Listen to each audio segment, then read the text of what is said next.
এনেন ভাড়া নেন। মানতে নাই। না নাই। আপনার কোনো ছোট ভাই বোন চাকরির প্রিপারেশন নিচ্ছে নাই? না, আসলে বইটা দেখে জিজ্ঞেস করলাম। আচ্ছা আস। এখানে যাবে? হ্যাঁ যাবো। আরে আপনি হ্যাঁ রিক্সা রেখে একটু জিরাইতেছিলাম। চাকরির গাইড করতেছেন? আপনি কি পড়াশোনা জানেন নাকি? কোন রকম গ্রাজুয়েশন কমপ্লিট করেছি, এখন চাকরির প্রস্তুতি নিচ্ছি। ভালোই তো। তো কোন সাবজেক্টে পড়াশোনা করেছেন আপনি? অ্যাকাউন্টিং এ মাস্টার্স। বলেন কি? তাহলে রিক্সা চালান কেন? আসলে ঢাকা শহরে নতুন আইছি তো, এখনো চাকরি পাইনি, তাই রিক্সা চালাই। আচ্ছা, আপনি আমার একটু উপকার করবেন? জি বলেন। আমি প্রতিদিন সকাল 10টায় ভার্সিটিতে যাই, আমাকে প্রতিদিন নিয়ে যেতে আর দিয়ে যেতে পারবেন? পারবো। ঠিক আছে, তাহলে প্রতিদিন সকাল 10টায় এখানে চলে আসবেন। আচ্ছা আচ্ছা, এখন আমাকে একটু মেন রাস্তায় নামাই দিয়ে আসেন। আচ্ছা ওঠেন। যাবে নাকি? যাবো। ওই 7 নম্বর রোডে ব্যাংকের সামনে। যাবো স্যার, ওঠেন। স্যার কি হলো স্যার? স্যার স্যার ওঠেন। কোথায় তাহলে? আমি এখানে কেন? আর কি হয়েছে?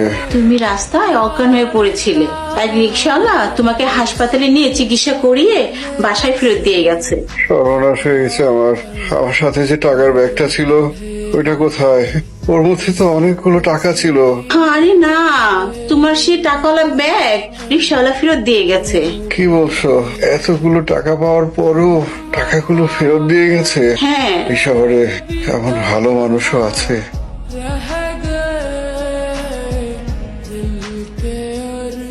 আজকে এদিকে না, ওইদিকে চল। ভার্সিটি যাইবেন না? না, ভার্সিটি বন্ধ।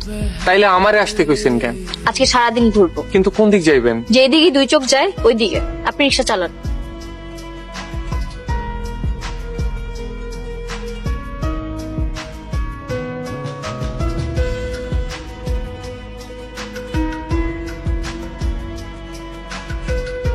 সে সকাল থেকে শুধু ঘুরতেছেন আর ঘুরতেছেন, কিন্তু কি করবেন, কই যাইবেন কিছুই তো কইতেছেন না। কেন?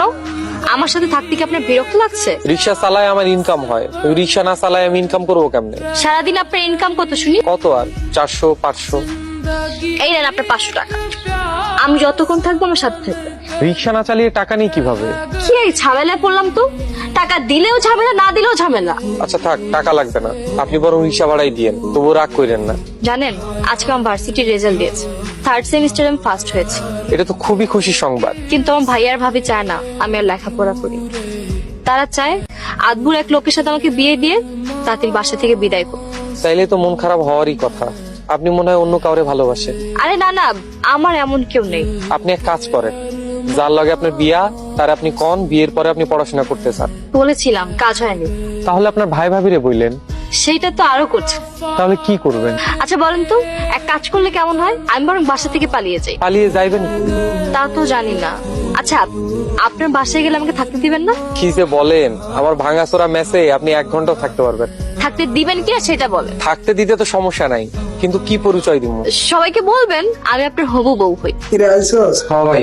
তুই একটা লেখাপড়া জানা পোলা রিক্সা চালাইতেছস, লাগে আমার খুব কষ্ট লাগে রে ভাই। কি করবো কও, বাইচা থাকতে হইব তো। রিক্সা চালায় কি আর ভাগ্য বদলাইতে আর কি রে শরীর? ভাগ্য বদলাইতে না পারি, কিন্তু যতদিন ভাগ্য না বদলায় ততদিন বাইচা থাকবো তো। এইটাই কি আপনার পছন্দের জায়গা?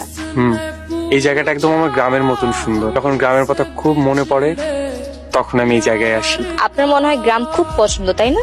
অনেক পছন্দ। আর কি কি পছন্দ আপনার? মানুষ পছন্দ। মানুষ? দুনিয়ার সব মানুষের মধ্যে একটা রহস্য আছে। সবাইকে বাইরে থেকে যেমন দেখবেন, ভেতরটা একদম অন্য। মানুষ নিয়ে গবেষণা করতে আমার ভালো লাগে। আমাকে নিয়ে একটু গবেষণা করেন তো। আপনাকে নিয়ে গবেষণার কিছু নেই, আপনি একদম পানির মতন। টাকা দে। আপনাকেও টাকা দিব কেন? টাকা দিতে কইছি দে। আরে ভাই, আমার টাকা আপনাকেও দিব কেন? টাকা দিবি না তাহলে তুই মেরে ফেলাবো। আরে ভাই, কিরে কি হয়েছে? আরে তোর তো অনেক জ্বর। রোজগারের সব টাকা চিন্তা হয়ে গেছে মিনাজ ভাই। কেমনে? রিক্সা পয়সা টাকা গুনতেছিলাম, দুইটা লোক আইসা আমার মায়ের আমার সব টাকা পয়সা নিয়ে গেছে। তোরা আগে আমি মানা করছিলাম বেশি রাইত করে রিক্সা চালাবি না। তুই কি আমার কথা শুনোস? তুই তোর মতো করে রাত্রে রিক্সা চালাস। কি করবো কও, রাইতের বেলা রিক্সা চালাইলে ভাড়া একটু বেশি পাওয়া যায়। গতকালকে আপনি আসেননি কেন আমাকে ভার্সিটি নিয়ে যেতে? আসলে অসুস্থ ছিলাম, সেজন্য আসিনি। কি হয়েছে আপনার? তেমন কিছু না, সামান্য অ্যাক্সিডেন্ট। ছিনতাইকারীরা ধরে মেরেছিল। সে কি, এখন আপনার কি অবস্থা? এখন ভালো, গায়ে সামান্য জ্বর আছে। আজকে আপনার রিক্সা চালানো লাগবে না, আপনি বাসায় চলে যান, কয়েকদিন বাসায় রেস্ট করবেন। কি যে বলেন, এসব ছোটখাটো জ্বর সর্দিতে গরিবের কিছু হয় না। মাঝে মধ্যে আপনাকে দেখলে আমার খুব মায়া হয়। এত কষ্টের মাঝে আপনি আপনার অবস্থান থেকে সরছেন না। দেয়ালে পিঠ থেকে গেলে মানুষের আর কোনো উপায় থাকে না। আমিও দেখতে চাই এর শেষ কোথায়। আর যদি হেরে যান? মানুষ তখনই হেরে যায় যখন মানুষ হাল ছেড়ে দেয়। আপনি যতক্ষণ যুদ্ধ করছেন ততদিন আপনি বিজয়ী। আমার চোখে তো আপনি সবসময় একজন বিজয়ী। এই যাবে নাকি? হ্যাঁ তা যাবো। এই তুমি সেই লোক না? দেখো তো তোমাকে আমি কোথায় না খুঁজেছি। Oh my god, you are not only save my life, you also save my money. I am very grateful to you, I am very grateful to you, thank you very much. এই যে দেখো, তোমাকে পেয়ে আমি এতটা আত্মহারা হয়ে গেছি যে ইংলিশে। It's okay sir, I got it, you have not explain. What? তুমি ইংরেজি জানো? কোথায় শিখেছো? স্যার আমি অ্যাকাউন্টিং এ মাস্টার্স করেছি। Seriously? Are you kidding with me? No sir, I am not kidding. তোমাকে চাকরি দিলে তুমি করতে পারবে? একটা চাকরির জন্যই তো এই শহরে মাথা গুজে পড়ে আছি স্যার। তোমার মতো এমন সৎ এমপ্লয়ি আমার প্রয়োজন। এই কার্ডটা রাখ, যত দ্রুত সম্ভব তুমি আমার সাথে আমার অফিসে যোগাযোগ করো। দাঁড়া, হ্যাঁ ভাই বলো। সন্ধ্যা হয়ে গেছে, এটা কি তোর বাসায় ফেরার সময়? ভার্সিটি শেষে ফ্রেন্ডের সাথে একটু আড্ডা দিয়েছি, এই জন্য লেট হয়ে গেছে। এরপর যদি এভাবে তুই ঘোরাফেরা করিস, তোর পড়াশোনা বন্ধ আর ওই লোকটার সাথেই তোর বিয়ে দিয়ে দিব। আপনার সাথে আমার কিছু ইম্পর্টেন্ট কথা আছে। বলেন। আমার একটা থাকার ব্যবস্থা করতে পার? আমার ভাই ভাবির সাথে থাকা আমার আর পসিবল হচ্ছে না। আবার কি হলো? আমার ভাবির অত্যাচার বেড়ে গেছে, আর আমার ভাবির কথা অনুযায়ী আমার ভাইয়া আমার সাথে আগের মতো ভালো ব্যবহার করে। দেখেন, আমি আপনার সমস্যাটা বুঝতে পারছি, কিন্তু আমার আসলে কিছু করার নেই। তা অবশ্য ঠিক বলেছে, যার যার স্বপ্ন তার তার কাছে, অন্যের কাছে সেটা নিছুক গল্প। আমারে ভুল বুঝেন না। আমাকে বাসায় পৌঁছে দিয়ে আসেন। তোমার যে বিষয়টা আমাকে খুব ইমপ্রেস করেছে তা হচ্ছে তোমার সততা। জি স্যার। আগামীকাল থেকে বরং তুমি আমাদের এখানে অ্যাকাউন্টেন্ট হিসেবে জয়েন করো। আপনি?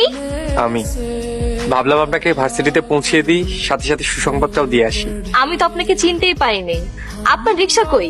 আমার স্বপ্ন পূরণ হয়েছে, আমার চাকরি হয়েছে, আমাকে আর রিক্সা চালাতে হবে। বাহ, তাহলে তো আজকের দিনটা সেলিব্রেট করতে হয়। কিভাবে সেলিব্রেট করতে চান বলেন? চলেন আপনার পছন্দের জায়গায় যাই। আজকে আপনার পছন্দের জায়গায় যাব। মতো হবে তোমার আমার মতো ভাবার ইচ্ছে পাল্টাবো না। তাহলে শেষ পর্যন্ত আপনি আপনার স্বপ্ন পূরণ করতে পারলেন। মন থেকে চাইলে সব স্বপ্নই একদিন পূরণ হবে। ভুল বললেন, সবার সব স্বপ্ন পূরণ হয় না। ইচ্ছা থাকলে যেমন উপায় হয়, তেমনি স্বপ্ন থাকলে অবশ্যই পূরণ হবে। কিন্তু আজকের পর থেকে আপনার রিক্সায় আর ঘোরা হবে না। আমার রিক্সায় ঘোরা না হোক, আমার সাথে নিশ্চয়ই রিক্সায় ঘুরতে পারবে। হয়তো সেটাও অসম্ভব না, আর কিছুদিন পরেই আমার বিয়ে। তাহলে আপনার পড়াশোনা? এইসব নিয়ে আমি আর ভাবতে চাই না, সব চিন্তা ভাবনা বাদ দিয়ে দিয়েছি। আমি মেস ছেড়ে দিয়ে বাসা নিয়েছি। ভালো তো। আমার বাসায় থাকবেন? তো কি পরিচয় রাখবেন? হবু বউয়ের পরিচয়? হবু বউ নয়, বউ পরিচয় রাখবেন। এত বড় সিদ্ধান্ত নেওয়ার আগে আরেকবার ভেবে দেখ। স্বপ্ন পূরণ করতে চাইলে ভাবতে হয় কম, কাজ করতে হয় বেশি। আমার ভাবনা চিন্তা শেষ, আপনি রাজি থাকলে বল। রাজি হতে পারি, কিন্তু আমার একটা শর্ত আছে। কি শর্ত? সপ্তাহে অন্তত একবার হলো নিজে রিক্সা চালিয়ে আমাকে ঘোরাতে হবে। এটা আবার কেমন শর্ত? এটা শর্ত না বলে স্বপ্নও বলতে পারে। শর্ত হলে মানতাম না, কিন্তু যেহেতু স্বপ্ন সেহেতু মেনে নেওয়াই যায়।